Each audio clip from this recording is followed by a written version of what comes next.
ஐயா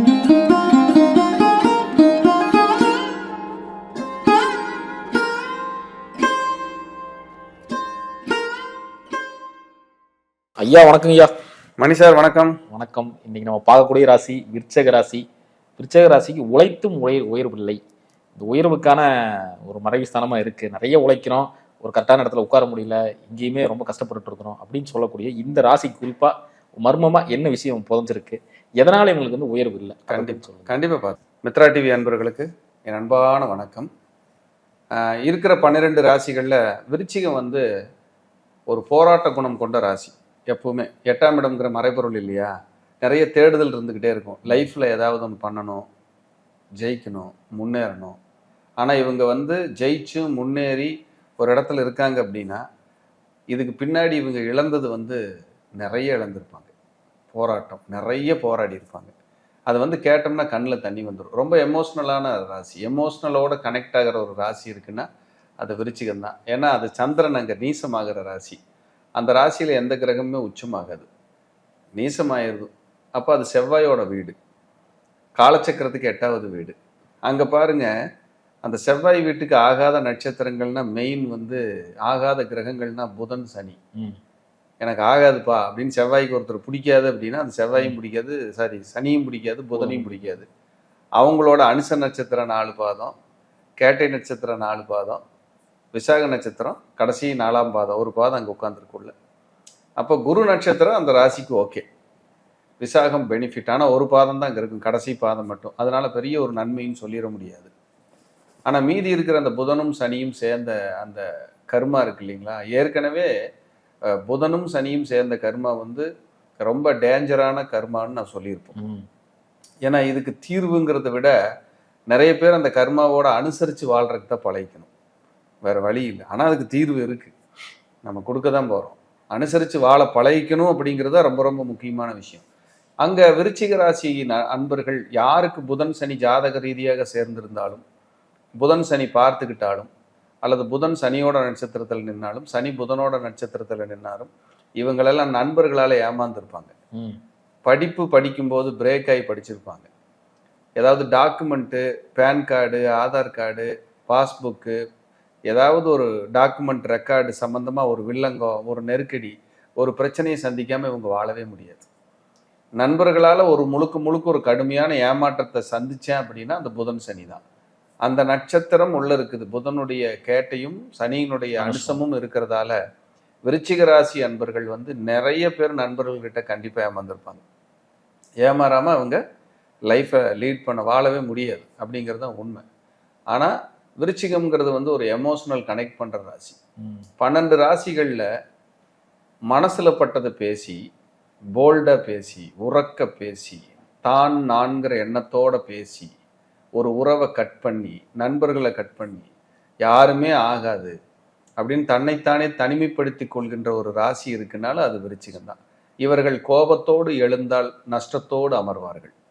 இதில் எந்த விதமான மாற்றமும் இல்லை. கோபம் அறிவின் சத்துரு. கோபம்தான் அறிவுக்கு எதிரி.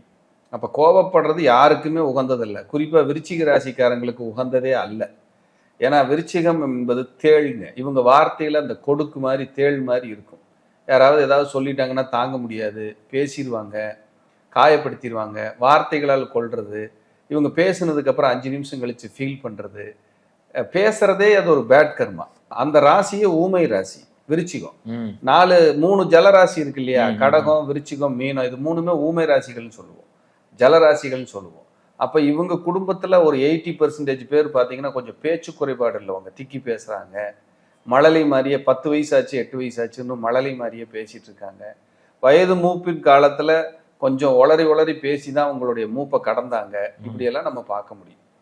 அதே போல் இவங்களுக்கு இந்த புதன் சனியினுடைய கர்மாவுடைய பேட் கர்மா இருக்கிறதால இவங்க ஒரு வேளைக்கு 2 வேலை செஞ்சாதான் வளர்ச்சி, வெற்றி, முன்னேற்றம். விருச்சிக ராசி 12 ராசியில நிறைய உழைச்சிக்கிட்டே இருக்கணும். உழைப்பை குறிக்கக்கூடிய கிரகம் சனி, உழைப்பை குறிக்கக்கூடிய பாவகம் 6ஆம் பாவகம். காலச்சக்கரத்துக்கு 6குடையவன் வந்து புதன், அவனுடைய நட்சத்திரம் அங்கதான் உள்ள இருக்கு. காலச்சக்கரத்துக்கு பாதகாதிபதி நட்சத்திரம் அங்க இருக்கு. அப்ப இவங்க குடும்பத்தில் ஈஸியா கலப்பு திருமணம், காதல் திருமணம், மதம் மாறிய திருமணம் இதெல்லாம் நடக்கிறதுக்கு சான்சஸ் அதிகம். எதுவுமே இல்லைன்னா அவங்க குழந்தைங்க யாராவது கிறிஸ்டின் முஸ்லீம் ஸ்கூலில் படித்தாங்களா அப்படின்னு கேட்டால் கூட ஆமான்னு சொல்கிறாங்க. இப்படியெல்லாம் நம்ம அதில் பார்க்க முடியுது, விருச்சிகத்துக்கு பார்க்க முடியுது. விருச்சிகத்தோட இன்னொரு குணம் என்னென்னா அதிகமான தன்மானம் உள்ள ராசி. ஒருத்தர்கிட்ட போய் வேலை செய்யாது, கை கட்டி நிற்காது, ஒருத்தர்கிட்ட ஒபே பண்ணாது, அடிபணிஞ்சு போகாது. 5 வயசு குழந்தையா இருந்தாலும் சரி, அதை வந்து பாசத்தால் தான் நீங்கள் கட்டுப்படுத்த முடியும். ஒரு சொட்டு கண்ணீர் விட்டால் தான் அதை கேட்கும். அதிகாரத்தால் நீங்கள் ஆள் பலத்தை வச்சு விருச்சிகத்தை கண்ட்ரோல் கொண்டு வரணும்னு நினச்சிங்கன்னா இந்த ஜென்மத்தில் யாருனாலையுமே முடியாது. தேளானை பேணிக்கொள்னு ஒரு பழமொழி இருக்கு. அப்படின்னா என்ன அர்த்தம்னா, தேள்னா விருச்சிகம். அந்த விருச்சிக ராசி அன்பர்கள் நம்ம கூடவே இருந்தாங்கன்னா நமக்கு எப்பவுமே ஒரு பலம் அப்படிங்கிறது உண்மை. ஆனால் விருச்சிக ராசிக்காரங்க ஒருத்தருக்கு நன்மை நல்லதாக தான் இருக்கிறாங்க. விருச்சிக ராசிக்கு கூட இருக்கிறவங்களுக்கு ஏதாவது அவர்களால் இவங்களுக்கு மனத்துயரங்கள் ஏதோ ஒரு நேரம் வர நேருது. அதுக்கு காரணம் கர்மா தான், புதன் தான். அப்போ நான் ஓடி ஓடி உழைக்கிறேன். இவங்கெல்லாம் சுயமுயற்சியால் முன்னேறியவர்கள். ஏன்னா அந்த ராசிக்கு 3ஆம் அதிபதியோட நட்சத்திரம் உள்ள இருக்கு சனி. சுயமுயற்சியால் முன்னேறியவர்கள். ஒரு சொத்து ஒரு வாகனத்தை, முதல் சொத்து முதல் வாகனத்தை வித்தாங்களான்னு கேட்டால் ஆமாங்கிறாங்க. அதே போல் புதனுடைய நட்சத்திரம் அங்கே இருக்கிறதுனால இவங்கெல்லாம் ஒரு வேலையில் இருக்காங்க, ஐடி செக்டரில் இருக்காங்க, ஒரு அரசு பணியில் இருக்காங்கன்னா விஆர்எஸ் வாங்குறவங்களா இருக்காங்க, ஒருத்தர்கிட்ட கோவப்பட்டுட்டு வேலையை தூக்கி போட்டு வர்றவங்களா இருக்காங்க. நம்ம வேலையை விட்டுட்டு வந்துட்டோம்னா ஃபியூச்சர் வந்து நமக்கு என்ன பிரச்சனை அப்படின்னு யோசிக்காதவங்களா இருக்காங்க. அப்போ இவங்க நிதானமாக வந்து திங்க் பண்ணணும், கரெக்டாக யோசனை பண்ணி இவங்க முடிவுகளை எடுக்கணும் அப்படிங்கிறது தான் விருச்சிக ராசிக்கு நம்ம கொடுக்குற மிகப்பெரிய அட்வைஸ். குறிப்பாக சொல்லணும்னா அந்த அனுசத்தில் பிறந்தவங்க ரொம்ப கஷ்டப்படுறாங்க. ஆமாம், அனுசம் வந்து போற்றுதலுக்கும் உரிய என்னுடைய மகா குரு, மகா பெரியவருடைய அவதார நட்சத்திரம். ஆனால் அவரே பாருங்க ரொம்ப எளிமையாக வாழ்ந்த ஒரு மகான். மகா பெரியவர் வந்து ரொம்ப எந்த விதமான ஒரு ஆடம்பரமும் அவர்கிட்ட இருந்திருக்காரு. அப்படியே ஒரு இடத்துல இருந்தாருன்னா அந்த இடத்துல ஒரு சின்ன குடில் இருந்தா கூட அங்கே தூங்கி எந்திரிச்சிருவாரு. அப்படிப்பட்ட ஒரு இது. அந்த அனுஷம் அப்படிங்கிற ஒரு நட்சத்திரத்துக்கு எப்பவுமே போராட்டாதீங்க. ஏன்னா அதான் சொன்னேன், காலச்சக்கரத்துக்கு 8ஆம் இடத்துல சனியோட நட்சத்திரம் போய் உள்ள உட்கார்ந்துருக்கு. ஆயுள் காரகன் சனி, அவன் நட்சத்திரம் அங்க இருக்குது. ஆயுள் ஸ்தானத்துல தான் சந்திரன் நீசமாகறான். சந்திரன் என்ன மனம். அப்ப நீ வயசாகும் போது உங்களுக்கு மனநிலையெல்லாம் மாறி இருங்கிறது அந்த சந்திரன் சொல்றான். வயசாகும் போது ஆயுள் ஸ்தானம் உங்களுக்கு நெருங்க உங்களுக்கு மனோநிலையெல்லாம் மனதிடகாத்திரம் எல்லாம் குறைஞ்சு போயிருன்னு சொல்றோம். அப்ப இந்த விருச்சிக ராசியை பொறுத்தளவுக்கு தொழில் ஸ்தானாதிபதி யாருன்னா சூரியன். அந்த சூரியன் பாருங்க இவங்களுடைய 12வது இடத்துல நீசமாவார். தொழிலுக்காக நான் நிறைய இழந்தேன், தொழிலுக்காக நான் போராடினேன்னு சொல்லுவாங்க. அந்த சூரியன் 6ஆம் இடத்துல உச்சமாவார். தொழிலுக்காக கடன் வாங்கினேன், வம்பு சம்பாரிச்சேன், வழக்கு சம்பாரிச்சேன் அப்படிங்கிற விருச்சிகமும் நிறைய இருக்கும். இவங்களுடைய தனகாரகன் 9ஆம் இடத்துல போய் உச்சமடைவார். இவங்களுடைய குலதெய்வம் எப்பவுமே உங்களுக்கு கூடவே இருக்கும். இவங்களுடைய முன்னோர்களோட பிளஸ்ஸிங்ஸு நல்லா இருக்கும். விருச்சிக ராசியில் பிறந்தவங்க அப்பா மேலே ரொம்ப அன்பாக பாசமாக இருப்பாங்க. அப்படி இருக்கும்போது அவங்களுக்கு அப்பாவை நீங்கள் மதிக்க உங்களுக்கு பொருளாதாரம் கூடிக்கிட்டே இருக்கும். ஏன்னா விருச்சிக ராசிக்கு 9ல் தான் பணத்தை கொடுக்கக்கூடிய குரு போய் உச்சமடைகிறாரு. அப்போ நீங்கள் அப்பாவை மதிக்கணும். அவர் எவ்வளவு கட்டவராக இருந்தால் கூட நீங்கள் ஒரு நல்ல மகனாக வாழணும், நீங்கள் நல்லவராக இருக்கணும் அப்படிங்கிறதுல எந்த மாற்றமும் கிடையாது அப்படிங்கிறத விருச்சிகம் சூட்சமா சொல்லுது. கண்டிப்பா. ஆமா, அதே போல இந்த புதன் சனிக்கு வந்து என்ன ஒரு காம்பினேஷன்னா, இது ஏன் நண்பர்களால் ஏமாத்துறாங்க, இது ஒரு பேட் கர்மான்னு நம்ம சொல்றோம் அப்படின்னா, புதன் வீட்டுல சனி நட்சத்திரம் இருக்காது, சனி வீட்டுல புதன் நட்சத்திரம் இருக்காது. இதுதான் சூட்சமம். இது எல்லாத்துக்கும் தெரியாது. நீங்க யோசிச்சு பார்த்தீங்கன்னா, ஆமா இவ்வளவு நாள் நம்ம பார்க்குறோம், இது கூட நமக்கு தெரியலையே அப்படின்னு சொல்லுவோம். மகரத்திலையும் கும்பத்திலையும் புதனோட நட்சத்திரம் இல்லை, சனி நட்சத்திரம் மிதுனத்திலையும் கன்னிலையும் இல்லை. அப்போ இந்த நட்சத்திரத்துக்கு உண்டானவங்க அவங்கவுங்க வீட்டில் இல்லைங்கும் போது இவங்க பெருசாக பெனிஃபிட்டை கொடுக்க தயாராக இல்லை, கர்மாவை லோடு பண்ண தான் தயாராக இருக்காங்க. கோச்சாரத்தில் கூட என் குருநாதர் என்ன சொல்லுவார்னா, புதன் சனி இணைவு இருக்கிற அன்னைக்கு பிரசன்னம் பார்க்காதுன்னு சொல்லுவார். அந்த ஒரு மாசத்துல நீங்கள் பார்க்கும்போது நீ பார்க்குற ஆளுக கொண்டு வந்து உங்ககிட்ட இறக்கி வச்சுட்டு போயிடுவாங்க, உன்னால் சுமக்க முடியாது. அதை நீ கிளியர் பண்ணுறதுக்கு ஊராக சுற்றணும். சார் நம்ம ஜாதகம் பார்க்கறதுக்கு பணம் வாங்கலாம், சம்பாதிக்கலாம், வழிகாட்டலாம், என்ன வேணாலும் இருக்கட்டும் சார். ஆனால் வர்றவங்க அவங்க வேதனையை நம்ம கண் முன்னாடி நம்ம டேபிள் மேலே நம்ம உடம்பு மேலே அந்த நெகட்டிவிட்டியை இறக்கி வைக்காமல் அவங்க போக முடியாது. ஏன்னா நம்ம வழிகாட்டியாக இருக்கிறோம். ஸோ நமக்கு ப்ரொடெக்டிவிட்டி தேவை, ப்ரொடெக்ஷன் தேவை. ப்ரொடெக்டிவிட்டியில் ப்ரொடெக்ஷன் அப்படின்னா நமக்கு ஒரு பெரிய பாதுகாப்பு தேவை. அந்த பாதுகாப்புக்கு நம்ம என்ன பண்ணணும் அப்படின்னா இறைபலம் தான். இறைபலத்தை சரணாகதி அடையிறது தான். அதுக்கு நம்ம பார்க்குற ஜோசிய தொழிலில் உண்மையாக இருக்கணும், நேர்மையாக இருக்கணும். அதுக்கப்புறம் நம்ம பண்ணுற கைடன்ஸ் வழிகாட்டுதல் வந்து அடுத்தவங்களை காயப்படுத்தாமல் கொண்டு போகணும். இது ரொம்ப ரொம்ப முக்கியங்க. அதை விட்டுட்டு நம்மக்கிட்ட வந்துட்டாங்க அப்படின்னா வேற வழி இல்லாமல் நம்ம கிட்ட வரல, வழி கிடைக்குமேன்னு தான் வர்றாங்க. ஸோ அப்போ நம்ம ஒரு வழிகாட்டியாக, நல்ல வழிகாட்டியாக இருக்கணுங்கிறதுல எந்த மாற்றமும் இல்லை.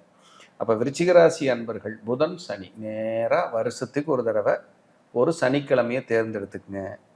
திருக்கொள்ளிக்காடு போங்க, 19 நல்லெண்ணெய் விளக்கு போடுங்க பொங்கு சனீஸ்வரன் ஆலயத்தில். அது முடிச்சதுக்கப்புறம் அங்கிருந்து ஒரு 15 கிலோமீட்டர் டிராவல் பண்ணி போனீங்கன்னா மன்னார்குடி ராஜகோபால சுவாமி, அவரை கும்பிடுங்க. சனிக்கு வந்து திருக்கொள்ளிக்காடு பொங்கு சனி, புதனுக்கு வந்து மன்னார்குடி ராஜகோபால சுவாமி. இதெல்லாம் வந்து நம்ம கிளைண்ட் வந்தால் தான் நம்ம சொல்லுவோம். ஆனால் இப்போ இதில் நம்ம ஏன் ஓப்பனாக சொல்கிறோம் தெரியுங்களா? எல்லாரும் நல்லா இருக்கட்டும், என்கிட்ட வந்து பார்த்தாலும் சரி பார்க்கலனாலும் சரி சப்ஸ்கிரைபர். ஆமாங்க, நம்ம சப்ஸ்கிரைபர், என்னை நம்பி யாரோ ஒருத்தர் சப்ஸ்கிரைப் பண்ணியிருக்காங்க, அவங்களுக்கு ஏதோ ஒரு வழிகாட்டணும் அப்படிங்கிற ஒரு விஷயத்தை இதன் மூலிமா நான் உணர்த்த விரும்புகிறேன். விருச்சிக ராசி அன்பர்கள், எனக்கு உழைச்சும் பிரயோஜனம் இல்லை, நான் உழைக்கிறேன், நான் நல்லாவே இல்லை, நான் போராடுறேன்னா விருச்சிக ராசிக்காரங்க கையில் எடுக்க வேண்டிய ஒரு அற்புதமான ஒரு ஆலயம் இருக்குது. அது வந்து கர்மாவை நீக்கி அவங்களுக்கு உழைப்புக்கு தகுந்த ஊதியத்தை கொடுக்குன்னா இது நிச்சயமாக நான் ஆழ் மனசுலேருந்து சொல்கிறேன். இந்த கோயில் வழிபாடு பண்ணிவிட்டு ஒரு 3 தடவை 4 தடவை போயிட்டு வந்துட்டேன் அப்படிங்கும்போது இவங்க வாழ்க்கையில் கெட்ட கர்மாவெல்லாம் நீங்கி அவங்க என்ன உழைக்கிறாங்களோ அதுக்கு தகுந்த ஊதியத்தை இறைவன் கொடுப்பான்.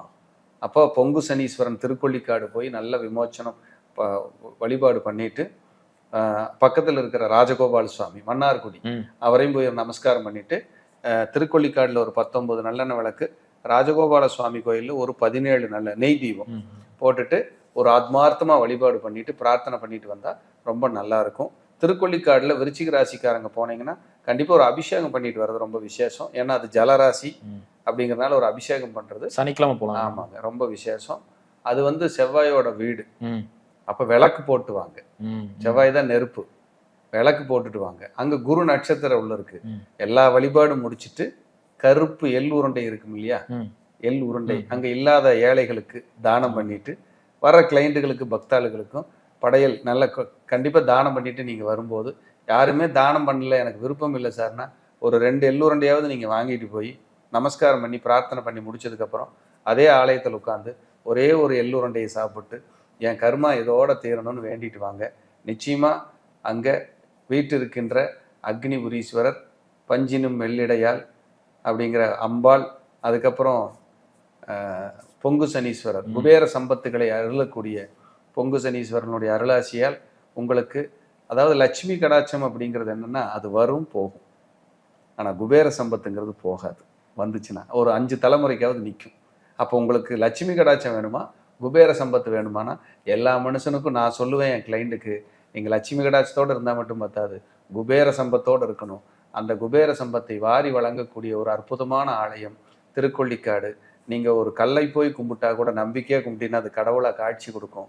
அப்போ கடவுளே அங்கே இருக்கிறதுனால அதுவே சாட்சியாக உங்கள் வாழ்க்கை மாறி விருச்சிக ராசி அன்பர்களுக்கு விருட்சத்தை போல வளர்ந்து விமோச்சனம் அடையக்கூடிய ஒரு அருமையான ஆலயத்தை நான் பரிந்துரை செய்திருக்கிறேன்.